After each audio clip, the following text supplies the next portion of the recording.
கிறிஸ்துவுக்குள் பிரியமானவர்களே, ஆண்டவராகிய இயேசுவின் நாமத்தில் என் அன்பின் வாழ்த்துக்கள். பாருங்கள், சங்கீதங்களின் புஸ்தகம் 46வது சங்கீதத்தில் 1ஆம் வசனத்தை வாசிக்கும் பொழுது, தேவன் நமக்கு அடைக்கலமும் பலனும் ஆபத்து காலத்தில் அனுகூலமான துணையுமானவர் என்று சொல்லி வேதத்தில் வாசிக்கிறோம். தேவன் எப்படிப்பட்டவராக இருக்கிறார் பாருங்க. நம்மை பாதுகாக்கிற தேவன், நம்மை அணைத்துக் கொள்ளுகிற தேவன், நமக்கு எப்பொழுதும் உறுதுணையாக இருக்கிற ஒரு தேவனாக இருக்கிறார். அவர் சொல்லுகிறார், தேவன் நமக்கு அடைக்கலமாக இருக்கிறார். இந்த உலகத்தில் நமக்கு அடைக்கலம் கொடுக்கக்கூடிய தேவன் இயேசு. மனிதர்கள் நமக்கு அடைக்கலம் கொடுக்காமல் போகலாம். நம்முடைய ஆபத்திலே, நம்முடைய பிரச்சனையிலே, நம்முடைய தேவையின் மத்தியிலே, நமக்கு வரக்கூடிய நெருக்கங்களிலே நமக்கு அடைக்கலமாக இருப்பதற்கு ஒரு மனிதராலும் கூடாமல் போகலாம். ஆனால் தேவன் நமக்கு அடைக்கலமாக இருக்கிறாராம். அடைக்கலம் தருகிறார். யாருக்கு அடைக்கலம் தரணும்? ஒரு நொந்து போய் வருகிறவனுக்கு தாங்க அடைக்கலம் கொடுக்கணும். யாருக்கு அடைக்கலம் தேவை? ஒரு ஆபத்துல ஓடி வருகிறவனுக்கு அடைக்கலம் தேவை. ஒரு பிரச்சனையில ஓடி வருகிறவனுக்கு அடைக்கலம் தேவை. அடைக்கலம் என்றால் என்ன தெரியுங்களா? ஒரு பாதுகாப்பு, ஒரு அரவணைப்பு. அந்த பாதுகாப்பையும் அரவணைப்பையும் தேவன் நமக்கு தருகிறவராக இருக்கிறார். இந்த உலகத்தில் நம்மை அரவணைப்பதற்கு யாரும் இல்லாமல் இருக்கலாம். தேவ பிள்ளைகளை, நம்முடைய கஷ்டமான சூழ்நிலைக்கு நாம் கடந்து போகும் பொழுது நம்மளை அரவணைப்பதற்கு, நம்மை நேசிக்கக்கூடிய மனிதர்கள் இல்லாமல் இருக்கலாம். நம்முடைய நண்பர்களோ, உற்றார் உறவுகளோ நம்மை அரவணைப்பதற்கு யாருமே இல்லாமல் இருக்கலாம். ஆனால் கர்த்தர் சொல்லுகிறார், நான் உனக்கு அடைக்கலமாய் இருக்கிறேன் என்பதாக. அது மாத்திரமல்ல, பலனாக இருக்கிறார். நமக்கு பலன் தருகிற தேவன். நாம் சோர்ந்து போன நேரங்களிலே, நாம் துவண்டு போன நேரங்களிலே, ஐயோ போதும், இந்த வாழ்க்கை வேண்டாம், இந்த வாழ்க்கை வாழ்வதற்கு எனக்கு அர்த்தமே இல்லை, வேண்டவே வேண்டாம் இந்த வாழ்க்கை என்று நாம் சோர்ந்து தவித்துக் கொண்டிருக்கிற வேளையிலே, கண்ணீர் விட்டு அழுது கலங்கி கொண்டிருக்கிற வேளையிலே, வேண்டாம், இந்த வாழ்க்கை எனக்கு வேண்டாம், என் வாழ்க்கையை நான் முடித்துக் கொள்கிறேன், ஏன் எனக்கு மாத்திரம் இவ்வளவு தொந்தரவு, ஏன் எனக்கு மாத்திரம் இவ்வளவு பிரச்சனை, பிரச்சனை மேல் பிரச்சனை, எவ்வளவுதான் என்னால் சகிக்க முடியும், எவ்வளவுதான் என்னால் தாங்க முடியும், எனக்கு பலன் இல்லையே என்று ஒடுங்கி சோர்ந்து போன நேரத்தில் கர்த்தர் நமக்கு பலனாய் இருக்கிறார். பார்த்தீங்களா? தேவன் நமக்கு பலனாய் இருக்கிறார்.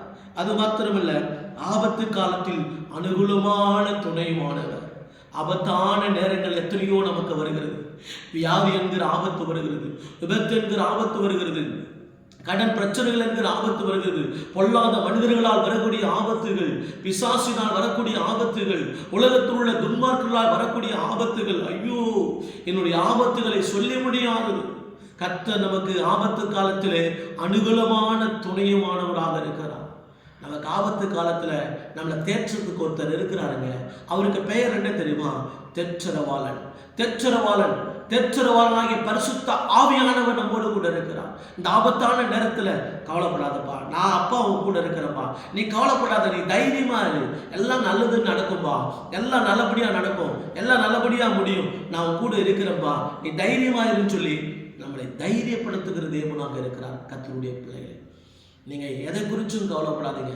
எனக்கு யாரும் இல்லையே, என்னை தேற்றுவதற்கு யாரும் இல்லையே, என்னை ஆற்றுவதற்கு யாரும் இல்லையே, எனக்கு நம்பிக்கையான வார்த்தை கொடுப்பதற்கு யாரும் இல்லையே, நான் திக்கற்றவனாக, ஒரு அனாதையாக, நான் தனித்து விடப்பட்டிருக்கிறேனே என்று சொல்லி கவலைப்பட்டு கொண்டிருக்கிறீங்களா?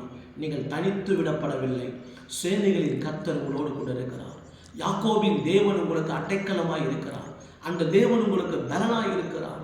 அவர் ஆபத்து காலத்தில் அனுகூலமான துணையை ஏற்படுத்தி உங்களை எல்லா விதமான ஆபத்துகளுக்கும், தீங்குக்கும், நாச மோசங்களுக்கும் அவர் விலக்கி காக்க வல்லமையுள்ளவராக இருக்கிறார். எனவே சோர்ந்து போகாதீங்க. மீண்டுமா இந்த வசனத்தை வாசிக்கிறேன். தேவன் நமக்கு அடைக்கலமும் பலனும் ஆபத்து காலத்தில் அனுகூலமான துணையுமானது. ஒன்னே ஒன்று மாத்திரம் புரிஞ்சுக்குங்க. இந்த உலகத்துல முடிவு பரியந்தம் ஆண்டு சொன்னாரு, உலகத்தின் முடிவு பரியந்தமும் சகல நாட்களிலும் நான் உங்களோடு கூட இருப்பேன்னு சொன்னார். பார்த்தீங்களா? இந்த உலகத்துல யார் நம்மளை விட்டு போனாலும், யார் நம்மளை கைவிட்டாலும் ஏசப்பா எந்த சூழ்நிலையும் கைவிட மாட்டார். நான் சொல்றேங்க, பாவிகளை கூட தேவன் கைவிட மாட்டாருங்க. ஏன்னா அவ்வளவு இரக்கமுள்ள தேவன். எப்படியாகலும் ரட்சிக்கப்பட மாட்டானா அந்த பாவி, எப்படியாகலும் மனம் திரும்ப மாட்டானா அந்த பாவி என்று தேவன் ஏன் தாமதிக்கிறார் சிலர் எண்ணுகிறபடி கர்த்தர் தமது வாக்குத்தத்தத்தை குறித்து தாமதமாகிறாமல் எல்லாரும் மனம் திரும்ப வேண்டும் என்று நம்மே நீடிய பொறுமை உள்ளவராக இருக்கிறார் என்று வேதத்தில் வாசிக்கிறோம். அந்த பாவியும் மனம் திரும்பணும், அந்த பாவியை ரட்சிப்புக்குள்ள வரணுன்றதுக்காகத்தான் இவ்வளவு நீடிய பொறுமை உள்ளவராக தேவன் இருக்கிறார். தேவ பிள்ளைகளை, கர்த்தர் உங்களை ஒருபோதும் ஒரு நாளும் கைவிட மாட்டார். அவர் நித்தம் நித்தம் உங்களை நடத்த வல்லமையுள்ளவராக இருக்கிறார். எனவே தைரியமா இருங்க, சொந்து போகாதீங்க, கலங்காதீங்க. நீங்க நல்லா வந்துருவீங்க, நல்ல நிலைமைக்கு வந்துருவீங்க, நல்லா இருப்பீங்க. ஜெபம் பண்ணுவோமா?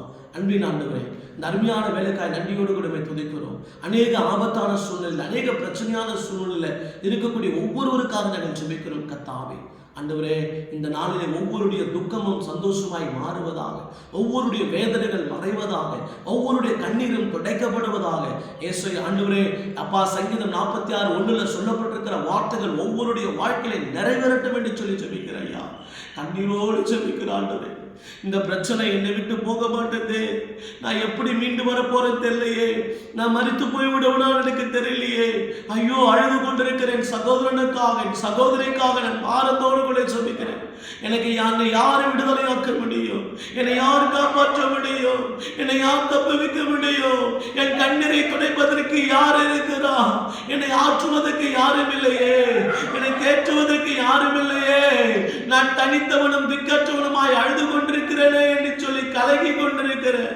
ஒவ்வொருவருக்காக ஜெபிக்கிறேன் தகப்பனே. ஒவ்வொருவரையும் காப்பாற்றும்படியாக ஜெபிக்கிறோம். ஒவ்வொருவரையும் விடுவித்து தப்புவிக்கும்படியாக ஜெபிக்கிறோம். எல்லா நெருக்கங்களையும் கர்த்தர் மாற்றும்படியாக ஜெபிக்கிறோம். எல்லா நெருக்கத்திலிருந்து விடுதலையை கொடுக்கும்படியாக நாங்கள் ஜெபிக்கிறோம் தகப்பனே. அப்பா, ஒவ்வொருடைய வாழ்க்கையில செய்ய போகிற அற்புதங்களுக்காக நன்றி ராஜா. இப்பொழுது இருக்கிற பிரச்சனைகள், போராட்டங்கள், பாடல்கள் இருந்து வெளியே கொண்டு வரும் ராஜா. தேவன் அப்படி செய்கிறதுக்காக ஸ்தோத்திரம். இயேசுவின் நாமத்தில் ஜெபிக்கிறோம் ஜீவனுள்ள நல்ல பிதாவே, ஆமென்.